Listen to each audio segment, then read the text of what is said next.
ঐতিহ্যবাহী দক্ষিণ সুরমা উপজেলার আওতাধীন ৯ নং দাউদপুর ইউনিয়ন বিএনপি কর্তৃক আয়োজিত তারেক রহমান এর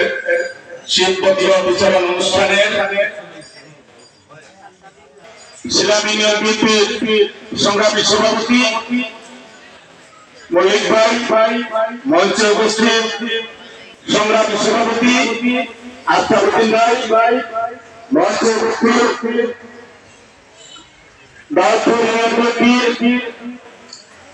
যুগ্ম সাধারণ সম্পাদক আরিফ আহমদ চৌধুরী মঞ্চে উপস্থিত সিলেট জেলা যুবদলের সংগ্রামী সহসভাপতি আমার শ্রদ্ধেয় মইনুল ইসলাম মঞ্জু ভাই মঞ্চে আমার সামনে উপস্থিত আমার দাউদপুর ইউনিয়নের মা ও বোনেরা এক করে নৈকট্য আমাদের অত্র এলাকা